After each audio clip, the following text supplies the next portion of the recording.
All right, Mr. Windus. Well, thank you for your efforts here at Sheffield Wednesday. It's a shame you couldn't score any goals, but good luck in MLS. All right, mate. I've got to go. I'm getting another call. Hello.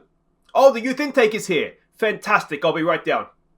Hi guys, I'm Aussie Villain and welcome to episode 10 here at Sheffield Wednesday as we look to win the Champions League with the club for the very first time. And today, well, we have two big games in the Championship against QPR and Bristol City.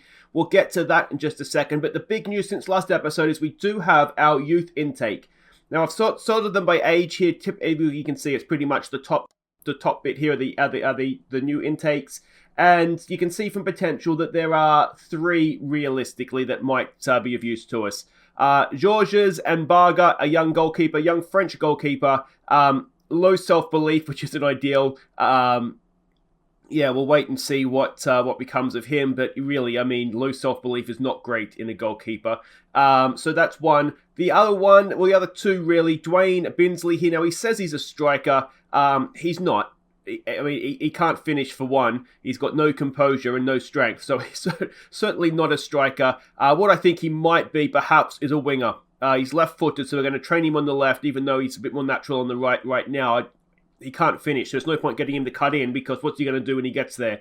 He can dribble, he can cross, he's got decent technique, he's got a good bit of flair about him, and he's not the slowest as well. So we'll try and retrain him as a left winger. And the other one that could actually be a useful ball-winning midfielder, I think, Dexter Bourne here. He's not the best physically, but he does have good tackling, good marking, good heading. Great determination, bravery. He's got a lot of key stats for a good ball-winning midfielder. So he could actually be somebody who is of use. Now, I do typically like to rename the regens after my Patreon supporters. Now, if you are sort of someone who qualifies through the Patreon for that as a thank you, if someone here grabs your attention, let me know. The other one is maybe Pete Thompson here, but I don't think he's going to make it. If someone here grabs your attention, you'd like me to rename them after you, let me know in the comments or via Discord or however you would normally contact me, and we can look to do that. My honest opinion, though, maybe Dexter Bourne might make it with us, but I don't know if any of these guys are going to have a long-term future with us, if I'm being completely honest. So that is that. Now, other news since last episode. We have sold a player. Josh Windus has gone off to join the Columbus Crew in MLS. You can see $500,000 up front, potentially rising up from there. He just never made it for us. I was excited for him because I remember him banging in the goals for Accrington Stanley, I think it was, wasn't it? Who are they? He just didn't do it for us. So we've sold him on, a little bit of cash in the bank as well. And the club's made a loss on him, but that's not my problem. I wasn't here to sign him for £1 million. Now, other news, and this is a little bit more problematic. If we go to the medical centre, we are two centre-backs down right now. Richard Nartley is out for 2 more weeks, so he's going to miss this episode, a hamstring injury. He has been relatively useful, I'll be honest, as a central centre-back for us. I know Groundhopper was saying in the comments that he didn't get much out of him.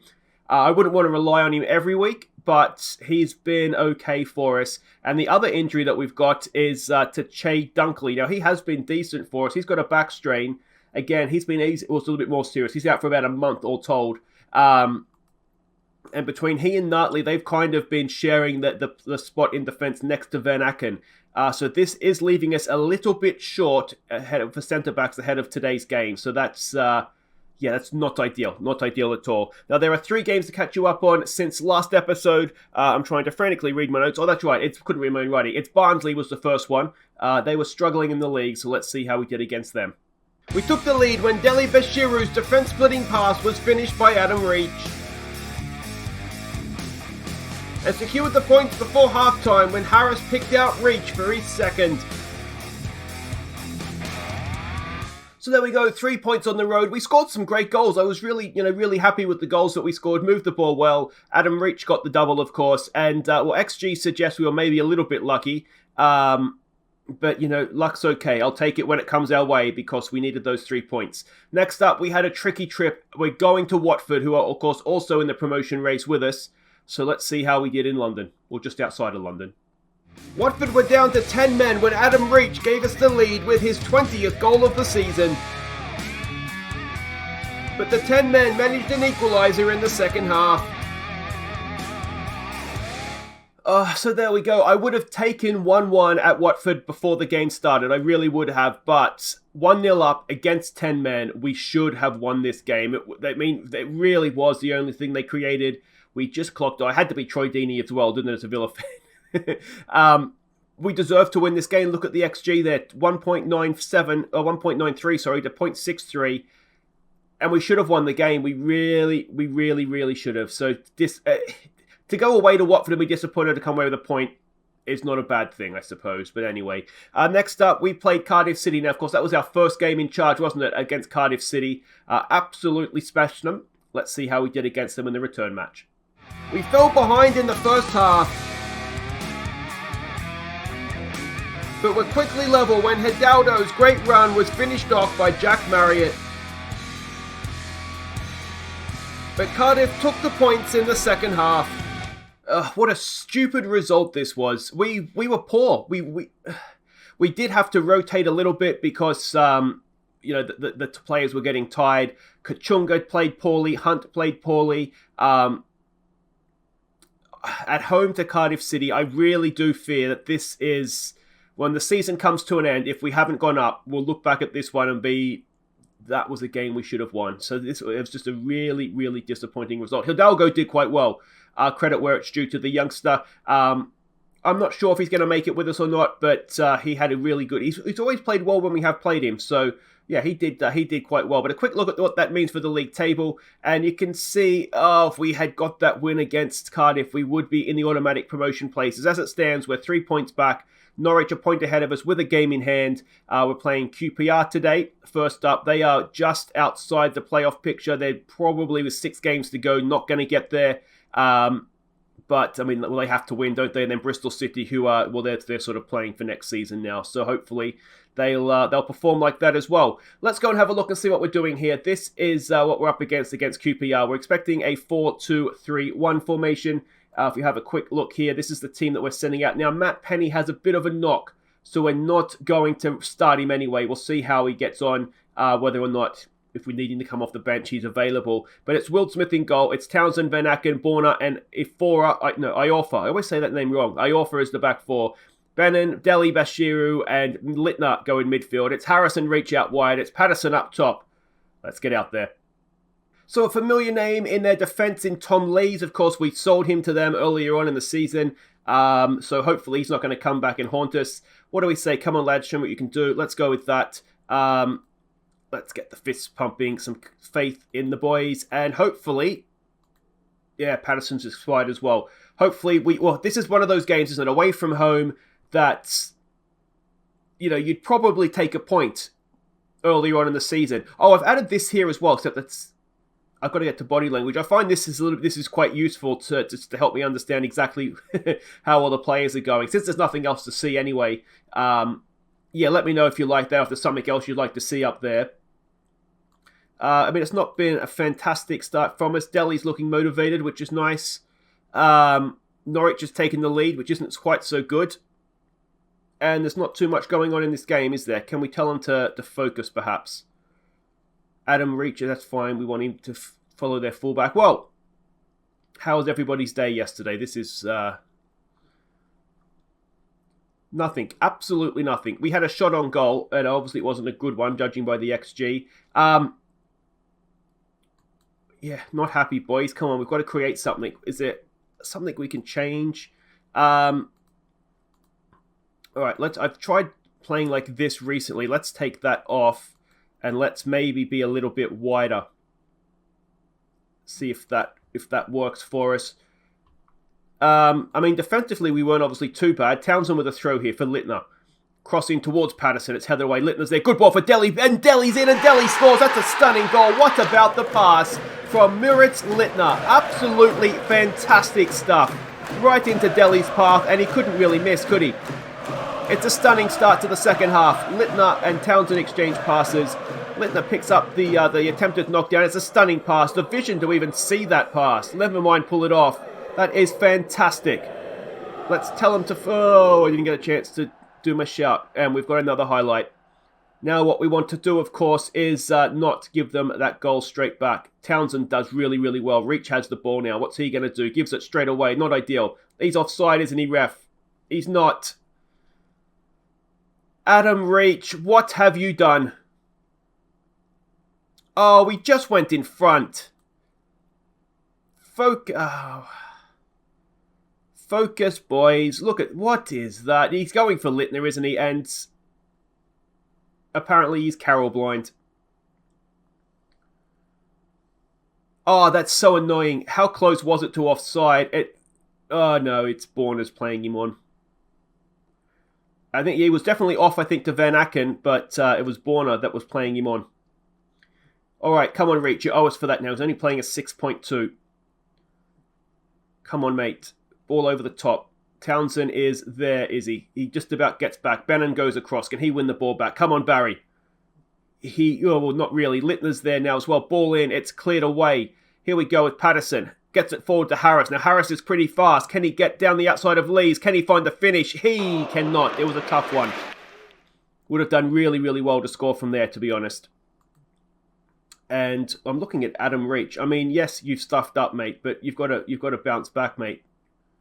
Do we look to take the great man off? He's been such a strange player for us this season. He's one of those that if he scores, he's brilliant. But if he doesn't score, is he up? That's a good ball for Patterson. Patterson's... Oh, what a save that is. If he doesn't score, then to be honest, he can be quite poor. He's playing a 6.0 now. I think we've got to get him off, don't we? Izzy Brown. And that is that. Wildsmith isn't having a great game either. I mean, the game has definitely opened up second half. Is there another goal in this for us? We want Izzy Brown as an inverted winger. That's something that we do want to do. Is there anything else? Iorfa's not having a great game. Do we go with the more attacking Palmer? See if that works for us. Here we go. Townsend with a throw. Can we get a second goal? Littner back to Townsend. He gets the cross in. It's back post. Oh, Harris. That's a good chance, isn't it? It's a good chance, and he's put it over. Come on, boys. Can we get something else going here? This is the game we should have won. The only goal they've scored, we've gifted to them. And that's... what's more, drop points we probably didn't deserve to drop. So championship spoils shared as Leeds and Sheffield Wednesday renew acquaintances. Yeah, and that hurts a little bit more because Norwich has won, so they're 3 points ahead now with a game in hand, potentially 6 points, and we're running out of games here, aren't we? But there we go. Anyway, guys, wait right there. We'll be back for Bristol City, and well, we have to win that one.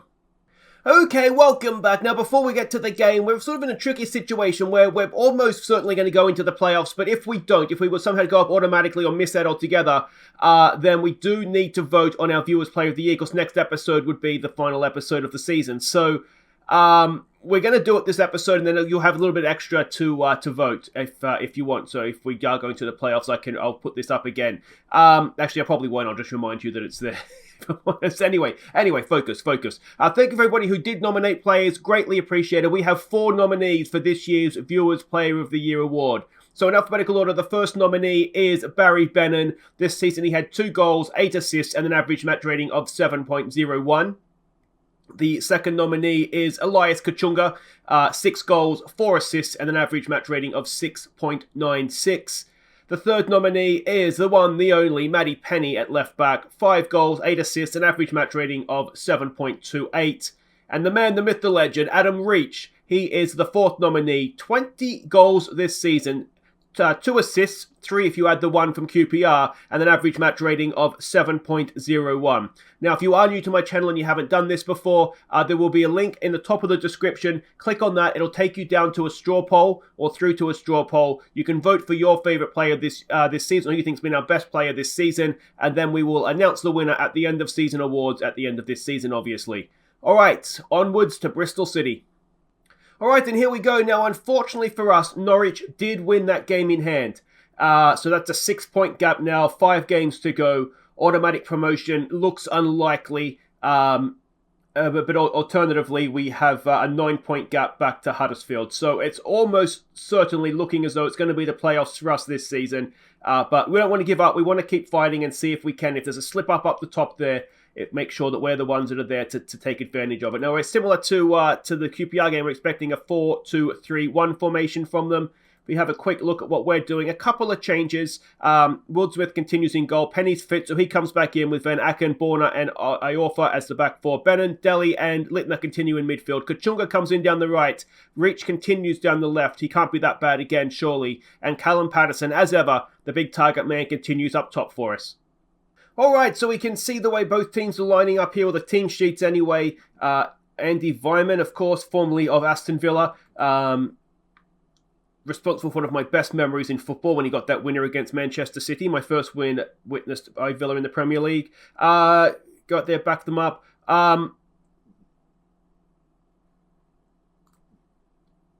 We're being assertive. We'll do no gesture. We have faith.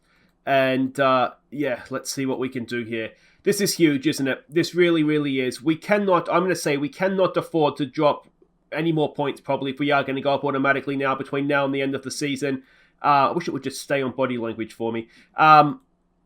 It's a long shot, but obviously with only 5 games to play, 4 after this one, we can't afford to drop any more points back. You never know. The end of the season, pressure does strange things to teams, and this is not working again, isn't it? So let's get rid of all that and play with more width again, because that seemed to work okay for us last time. And, we'll see if we can get something here. But, as I said, we can't afford to drop any more points. Otherwise, it's almost certainly going to be the playoffs anyway. But you never know. And a little bit like the QPR game, absolutely snooze fest in the first half. Crickets, as they say. And we haven't had a shot on target. So we're not happy with that, boys. Let's try a little bit of fist pumping this time. You've got what it takes. That's what it was. It was a lack of fist pumping, wasn't it, first time around? And we'll get out there. I mean, no one's playing badly. And again, we've got an early highlight. Can we do the same trick twice? Put them to sleep in the first half and then get them early in the second. Here we go with Littner getting forward. No, it's tackled away from him. Are they going to do the reverse to us? Can we get a tackle in here? Littner's going to cross. That's horrible. And, well, if that's one of the highlights, then it has been a bad game. Come on, boys. Let's get forward here, please. Reach, again, is having an absolute nightmare out there. Let's try exploiting the flanks, shall we? And maybe work the ball into the box as well. All right, here we go. Littner. Can we get a little bit of magic? It's Reach. Oh, and it is Reach. A 21st goal of the season. He is horrible till he pops up with a goal, and then you just want to love him. A 21st goal. I think it's his 20th league goal as well. And, well, he knows that we're voting on Viewers Player of the Year, doesn't he? Making up for that horrible, horrible error in the first game. He has, focus please, boys. He has gone and given us a lead in the second game of the episode. All right. Huddersfield is winning as well. So they're the team that are just outside the playoffs right now, aren't they? So that's an important result for us if we can hold on here. All right, we've got a tied-looking Reach. Let's get Harris on like the assistant suggested. And we'll leave that there. We're up to third. It puts the pressure on Norwich, doesn't it, if we can hang on with the result here. Come on. It doesn't really matter, I don't think, if we come third, fourth, or fifth. Can Patterson reach that? He can. Is he quick enough? He's got past Mawson, and now he's not quick enough. Go on, Callum. Go on, Callum. Someone get him oxygen. Oh, he's put the deke in. What a goal from Callum Patterson. Oh, and he's done a star dress. So what's the flippy thing at the end as well. The cartwheel. What a goal from Callum Patterson. He looked like he was stopping for oxygen halfway through. And then he was just composing himself. He knew what was coming. He's sucking the keeper. And look at that from Callum Patterson. Wonderful stuff from the big Scottish. He's Scottish, isn't he? The big striker anyway. Oh, it's a thing of beauty. Let's give him some more praise. And maybe we should take him off after that. He's probably knackered. But there we go. 2-0 up. That should be that. I can't believe what Callum Patterson just did there. He looked gone for all money. And he's scored one of the goals of the season. Wonderful stuff. That's a huge, huge 3 points. A very quick game, that one. It seems like it only just kicked off. But anyway, we've got the 3 points. And, well, very, very happy with that, boys. So rearguard action provides memorable Sheffield Wednesday victory. And if we look at what that means for the league table, we are up to third. Now, the teams around us all have games in hand, so we don't get too excited just yet. But if Norwich were to lose their next game, then it is very, very much, it's pressure back on them, isn't it? So this is, yeah, I mean, it's a typical championship season, isn't it? It is coming down to the wire. I mean, look at even the battle for 5th and 6th is still on. Yeah, it's going to be an exciting end to the season. And that's what we'll do is we'll come back next episode for the end of the season, for the final game against Derby. We will then also show the first leg of the playoff final, the first leg of the playoff semi-final, if we were to get there. And if not, then it will be the end of season award. So that's all for next time. Actually, you know what we should do? No, we'll do the last 2 games. We'll do the last 2 games. It's putting me in a difficult situation here where the end of season awards is it could end up having to be at the end of a, yeah. Anyway, so we'll do that. We'll come back for the last 2 games of the season, see where we go. Forest at home is winnable. Derby County away is winnable. In between that, we have Blackburn and Middlesbrough. Again, 2 winnable games. It's not inconceivable we could win out here. And if we were to win out, then that puts the pressure on Norwich, doesn't it? Now, who have they got at the end here? They're in the FA Cup semi-final, so they're going to get spanked in that. Okay, so they've got Watford at home, which is tough. They've got QPR away, which we've seen is tough. They've got Bournemouth at home, which is tough. They've got Reading at home, which is tough. And they've got Barnsley away, which they should win. So it's conceivable that Norwich could drop enough points here for us. So it's not done yet. It's not done yet. If you've enjoyed that, guys, make sure you hit thumbs up. Subscribe if you're new. We'll be back next time for the conclusion of the regular season here. And, well, will it be automatic promotion? Will it be the playoffs? We'll find out next time. Take care.